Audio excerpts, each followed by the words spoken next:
come the boss lady, the Kelly Holland Show. Watch out, let's go. Here come the boss lady, the Kelly Holland Show. Let's drop it. Here come the boss lady, the Kelly Holland Show. Come on. She gonna get it right. Research all about your life. Her info's always tight. Talking just to get inside. Gospel talking, Bible walking, wanna help you see. Faith is calling and she's walking with the victory. The king is on her side and she never quits. Put you on the show and you reminisce. Creative to the point where she's making hits. Business savvy is a Kelly. Are you kidding this? Kelly Holland Show. I'm liking this. Kelly Holland Show. Come on, y'all.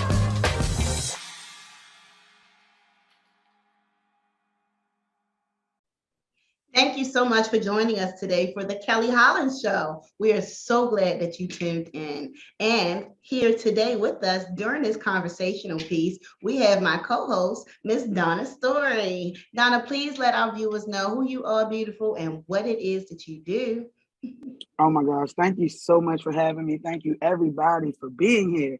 So I got an online boutique. It's called A Natural Hair Story. Jewelry, waist beads, and more. And I also have a nonprofit that focuses on women's womb wellness. In fact, that's the name, Women's Womb Wellness Inc., where we focus on healing women. So thank you so much for having me today. Let's get spicy, Kelly. Let's get spicy, honey. We have viewers that write into us and we want to fill this bowl and maybe get a new bowl. So please, please, please write in, and we're about to have fishbowl conversations. Let's dig in. So our first writer, what did you tell us? This is Courtney Jordan from Baltimore. We're finally. Hey, Baltimore. Hey, Baltimore. Hey, Baltimore. Hey. Okay. She says, what is your deepest insecurity in a relationship? To be honest with you, sweetheart, I'm so glad you took it there on the first question. We about to get transparent. Okay. So, Miss Courtney, my deepest insecurity is when my man makes it very obvious that he is no longer into me. That's my deepest insecurity. And I can just say, speaking from experience, when you pull and you pour your love into someone and you give it your all and you're not coming to the relationship with noise and you're being genuine, and then you realize he has eyes for other people. I'm insecure.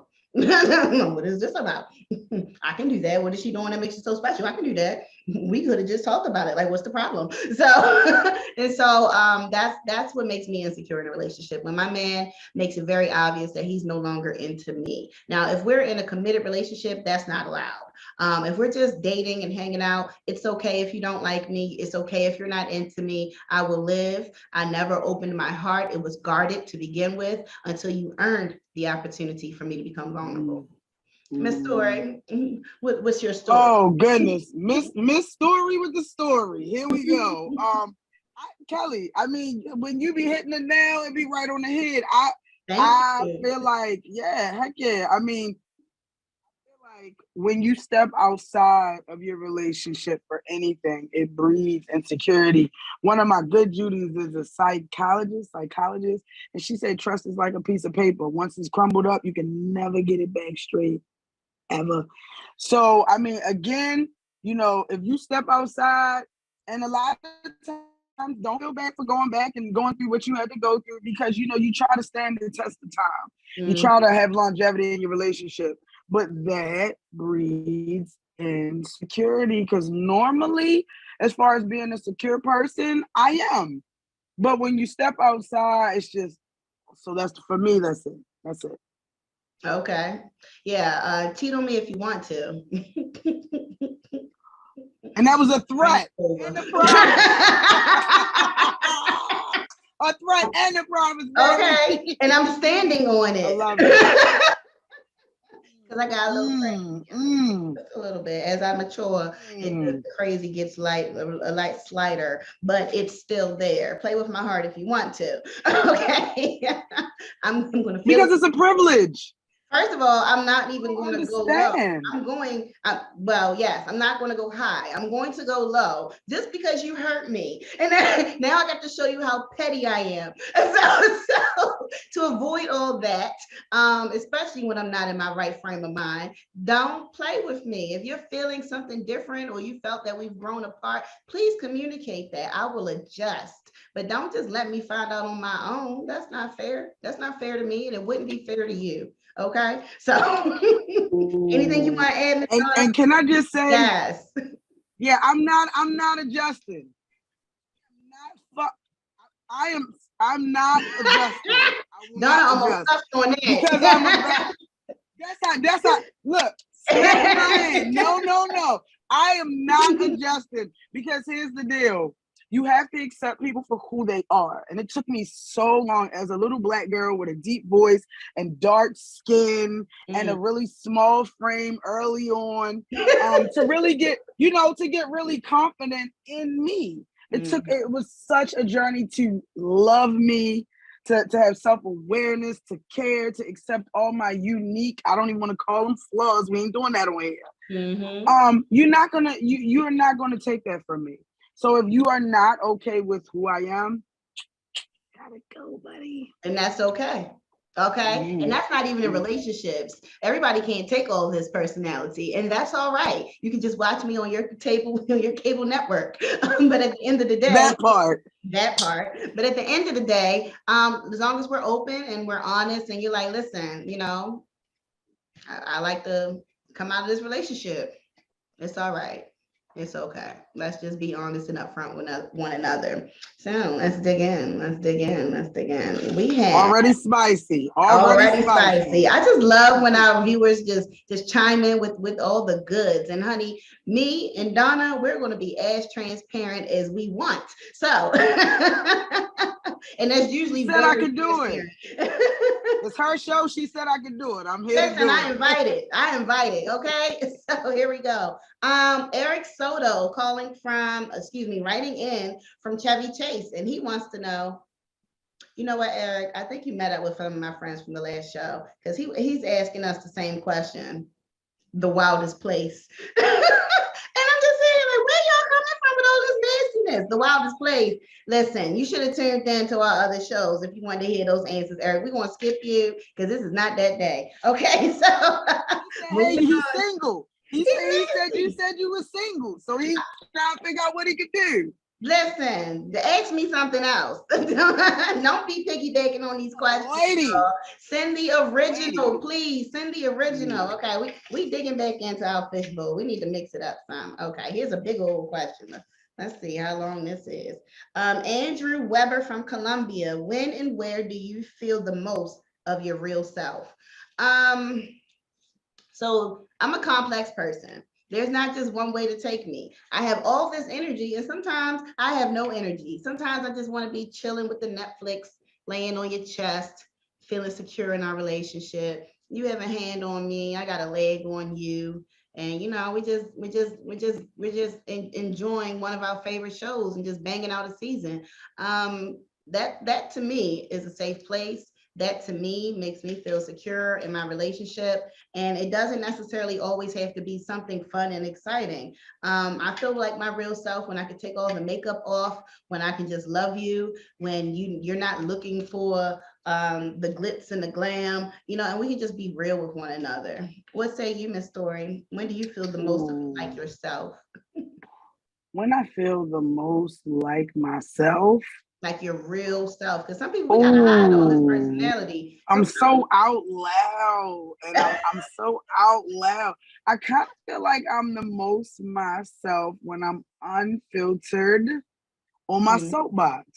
It's this thing where I'm really confident in everything I say and how I feel about myself, and I love to speak in front of an audience, which sometimes in a relationship can cause issues because everybody can't always deal with an entrepreneur on artists. We don't have time for those insecure people. Listen, don't block my shine, encourage my shine. If you're the only person in that audience clapping, I appreciate you. Do not give me a hard time when I'm finished doing what you know I came here to do, to act all jealous and insecure, or like you need to be in the limelight. Please go somewhere and work on yourself. Like, we don't have time for that. Next. I agree, but I right. Swipe left. But I'm my most I'm my most self when I'm speaking my mind. There we go. That's the best way to say it. Amen to that. Amen to that. Y'all, you don't have to be all deep all the time, people. When do you feel like yourself? Every day, boo. Well, even when I'm ratchet. Okay. Jessica Johnson wrote in from Catonsville, and she says, "Who is your celebrity crush?" Girl, there's a few, but right now on the top of the mind, all I can think about is that Idris Elba. He's such a fine specimen. Just everything that I want in a man. You could be thin, you could be thick, you could have muscles, you can just be nice, straight. You can, you don't have to be defined, but you got to be fine when you put those clothes on, honey. I want your haircut to match. I want you to smell delicious. I want you to have this gentleman appearance about you that I just can't get enough of. Idris Elba. Holla at me, please. So, who's your celebrity crush, Donna? All right, so I like them tall, baby. I like them tall and chocolate. So I'm gonna say Kevin Garnett. Yeah, Dwight Howard. But older than Dwight Howard. Really? Have you seen his shoulders? That's all I'm gonna say. Girl, I seen his shoulders, but he don't like you. We said the crush. I mean, I was giving the visual, working with me. But yes, number one. The young Kevin Garnett, the one right now, my goodness gracious. And yeah, I like that body on the right. What the new kids call it? Zesty? Girl, I can't. Yeah, because he kind of transformed, and I was like, okay. I think he's his real self, and he's living in his best days, but that is not for me. That's for someone else that doesn't have what I have anatomically.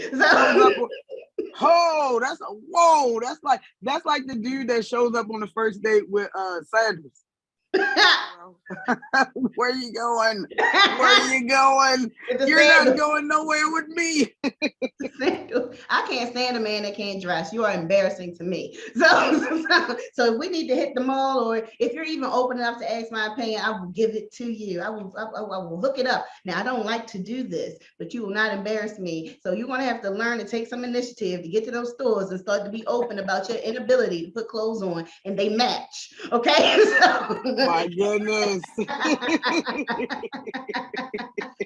me do this so I hurt somebody's feelings. They like the way it's saying. We don't like that. We don't. Okay, especially while I'm over here switching up the bag with the purse and walking in these heels and pinching my pinky toe. You better come to the table.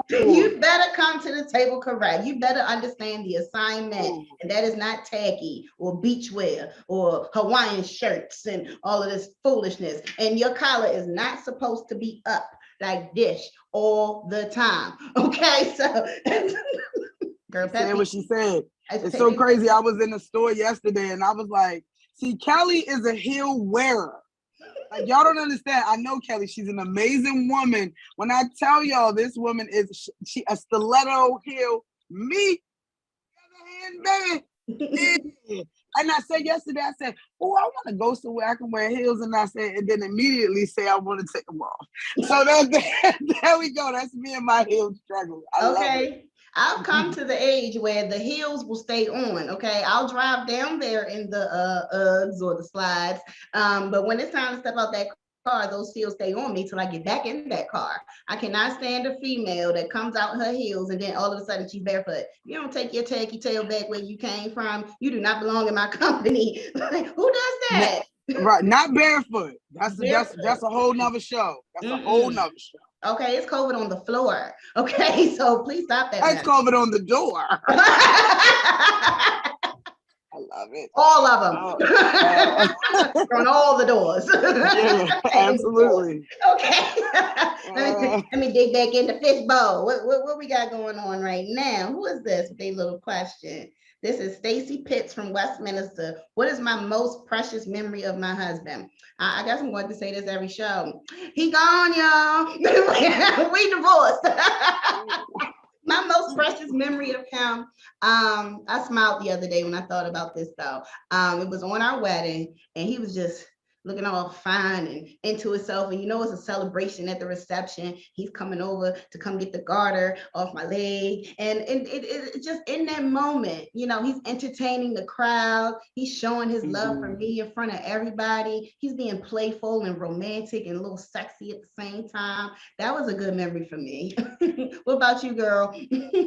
I'm gonna have to step into the light, Caroline, and I'm gonna have to say that I'm a 2-time divorcee. And I can't get into that. But thank you so much for handling that question for me, guys. Thank you. Next question. Next question. Let's dig into the bowl. Okay. Peter Hicks from Aberdeen. Which is better, morning or night sex? He's so nasty, Peter. I like it in the morning. Let's wake up, funky breath, get it in, go to work, happy. Okay. Yes. I like it in the morning. Talk about a game changer. I'll take it at night, but I like it in the morning. Start my day off right, honey. You give me a new pep in my step when I go into the office, whether that office is in my office in my home, or if that office is in a building. Let me sashay in the comfort of those memories from this morning, because you know I'm going to hook you up when we get back home tonight. Amen to that. What you like, Donna? You want it in the morning? What say you, Miss Story? What say you, Miss Story? Well, I'll say I don't know. I'm not. Morning is good. I like night better. I'm that girl. I like night better because I'm not rushing, and that's why I like it, because I got more time at night. Listen, you wake up, you give me a little nudge. I'm gonna wake up, push back, so we can go back to sleep. There we go. There we go. I love it. I love it. I love it. Thank you for your question. All right, reaching back into the bowl for these fishbowl topics. Okay, you just jumping out the bowl. Let me read you, Jesus. That's okay. The one. David Winters from Salisbury. How do you and your spouse handle disagreements? Do you think you can improve in this area, and how? Oh, David, I'm so sorry you're experiencing something, or you have experienced this. And I just want to let you know, it's through kindness, it's through respect, it's also through openness and honesty. We can't handle our disagreements until we discuss what the issue is. So to me, you just have to come right out with it. You have to be respectful about it. Choose your words, not to be accusatory, and also make sure that you're just expressing why you feel that way. You're giving examples, and you're also making sure that you want to have a resolve. You don't want to just sit, wait for your turn to talk. You have to internalize and listen to the responses you get. Maybe your issue isn't really an issue once it's all talked out. Maybe it's just a misunderstanding. Miss Story? Agreed. Well, I love a little disagreement because it always lets everybody know what's going on. But what I have learned of being this 42 years on the earth is, number one, just like you said before, when they go high, you go low. There has to be like a underlined some type of understanding between you all, to where if someone is really hot, the other person got to be a little colder. Two hot heads, you're not hearing each other. Amazing thing that I learned after my 40s was most of the time, if you give something a day or two, it's not even that serious. So a lot of times you should address the issue and put some air in it. Put some air in it. Just say, hey, listen, I got a few things I need to talk to you about I didn't like. I'm going to calm down, think about it, and talk to you tomorrow. And it allows for you to have a lot more respect, to think about both sides. But that is a learned skill. It doesn't happen overnight. I'm telling you, because when the Hulk come out, The Yeah, Leo but in us, yeah. baby. Yeah, I can definitely say that maturity has created a much calmer person within myself. And I really like the advice you gave, Donna. You know, just kind of express that there's a need, but you want to take some time to let those emotions die down. And once we pull the emotions out of the situation, 9 times out of 10, y'all can settle that thing, okay? And if the love is strong and real, you want to settle that thing. So good question, and thank you for writing in. One more thing on that. Emotional maturity is extremely important. Western society don't talk about it, but there is an African adage that says that if you still get upset the way you did in high school, you have not grown. Mm-hmm. You have to figure out a different way to get upset and have conflict resolution. Thank you, Kelly. No problem. And thank you for the African adage. Okay. Digging into the bowl is getting empty. I love it. I love it. All these topics that have come in, and we're just going to continue to read them. Remember, you can always write into us, send us your questions. It can be about anything. But right now, we're having fishbowl conversation regarding these relationships, romantic relationship questions. Okay. So Beth Smith calling from, well, excuse me, she's not calling anyone. Beth Smith from Towson has wrote in to us, and she says, I love a partner who's much older than I. She is about to retire and wants me to do it with her. I'm only 29. Okay, she wants some advice. She's not even just being curious. I'm so sorry to hear that you're young, Beth, and that you're being put in a position where someone wants you to stop your career, stop what you have going just to be with them in their retirement. I think that's incredibly selfish. And I think that your partner should enjoy their retirement. They've earned it. They've worked up to it. And I hope they feel fulfilled. If they decide to stop working or maybe to take on new hobbies and new ventures, that's all good for them. But for them to expect you to just cease your life just because you're their companion is not something that I would work with. Hopefully your relationship is healthy enough, since you say you love this person. Hopefully your relationship is healthy enough where you can express your concerns, your need to have your own independence. And if they love you, it won't be an issue. What do you think? I love it. I love everything you touched on. And I think the one thing that has to be taken in consideration is that when you are dealing with a group that is not your peers, there is that behind the scenes underlying control aspect, or that immature aspect. You know what I'm saying? If you date younger, you have to be okay with knowing that, you know, that person is a little bit more immature. If you date up, you have to understand that that person is a little wiser, maybe not mature, but a little older, and may not be considerate of your usefulness. That's the best way to say it. Don't do it, baby. Go nowhere. Don't go nowhere. Stay exactly where you are. And if they love you, they will love you where you're at. Okay, and I think that's a great place for us to put a pin in it. Please join us every time we air. Don't miss a show. Continue to write in. Big shout out very, very quickly to my makeup artist, Maddie Henson. Keep beating this face, girl. We love it. And shout out to Life Academy. Keep doing what you're doing. Keep helping these businesses. Keep helping these people tap back. Reach out to their experience. Reach out to their financial literacy. Reach out to their workforce development, and to get that life skills. Shout out to that nonprofit. Donna, anybody you want to throw in real quick? Yeah, I want to shout out the Life Academy as well, because had I not been to the Life Academy, that wonderful place it is, I wouldn't have been able to open my nonprofit, which I want to roll right into, which is Women's Womb Wellness, healing women one womb at a time, and also my boutique at A Natural Hair Story on all social media platforms. Also, I'm an author. Check out my book. It's on Amazon, called Waist Beads in Western Society. And I just appreciate. Hey, Kelly, did I tell you how thankful I was? Girl, did I say thank you? You don't have to. Yeah. You don't have to. And thank you all for tuning in. Please continue to do so. This has been the Kelly Holland Show. And never forget to tap back into your unspeakable joy. Have a great day. Hey, everybody, this is your girl, Evangelist Sandra E. Jackson. And the E stands for aesthetic, because I am ecstatic to be alive. I am a shiftologist, an author, At Anchor Woman, a mother of 9 children and a motivator, I am here to help you.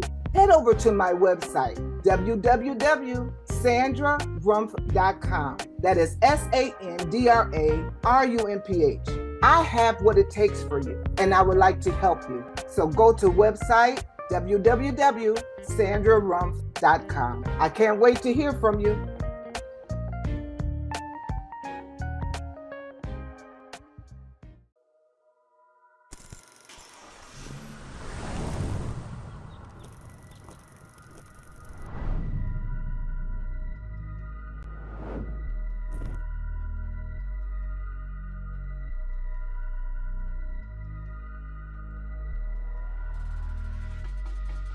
If you ask me if he changed me, yes he, yes he, yes he, yes he. Oh my goodness, yes he did. If you ask me if he changed me, yes he, yes he, yes he. Are you saying Jesus changed you? Oh yes he did. If you ask me if he changed me, yes he, yes he, yes he, yes he. Oh my goodness, yes he did. If you ask me if he changed me, yes he, yes he, yes he. Are you saying Jesus changed you? Oh yes he did. Don't get upset, I'ma take you back. You can go with me, you can check facts. You can ask family, you can ask all them dudes that was with me, said they had my back. You can ask hood dudes living on the street. Them same dudes you can see me on E. Man, that boy then changed, got touched by the man upstairs. Man, that's so rare. I didn't do it cause I wanted to. God called me, I heard him through. All the mother voices were destructive. God gave me good news. He said that he would change me if I gave up, surrendered it. Did it, took a minute. Testimony, show and live it. If you ask me if he changed me, yes he, yes he, yes he, yes he. Oh my goodness, yes he did. If you ask me if he changed me, yes he, yes he, yes he. Are you saying Jesus changed you? Oh yes he did. If you ask me if he changed me, yes he, yes he, yes he, yes he. Oh my goodness, yes he did. If you ask me if he changed me, yes he, yes he, yes he. Are you saying Jesus changed you? Oh yes he did. Got caught up, that's true story. Grew up in church, that's true story. Saved as a young boy, that's true story. Didn't mean nothing, man, that's true story. I'ma tell this truth in the midst of my story. Yeah, I got proof, the results on more. This thing real, can't come back on the peel. He turned up on the grill, this he hot. Lake fire burn, don't stop. Think about it, giving me chills. I don't wanna go there, ask for a change. Took me back when I first got saved. Gave it up, man, I just got played. When I walked out, man, I should've just stayed. That was easy, should've just prayed. I know that now, I got some age. Slow this down. Holy Ghost, High on Jesus. overdose. Wanna know how? Take some notes. Here's the first thing. You should know. Just repent, Ask forgiveness then be baptized. in his name. You will come up, Not the same. speak in tongues. Now you're saved. I didn't do it cause I wanted to. God called me, I heard him through. All the mother voices were destructive. God gave me good news. He said that he would change me if I gave up, surrendered it. Did it, took a minute. Testimony, show and live it. If you ask me if he changed me, yes he, yes he, yes he, yes he. Here come the boss lady, the Kelly Holland Show. Watch out, let's go. Here come the boss lady, the Kelly Holland Show. Let's drop it. Here come the boss lady, the Kelly Holland Show. Come on, she gonna get it right. Research all about your life. Her info's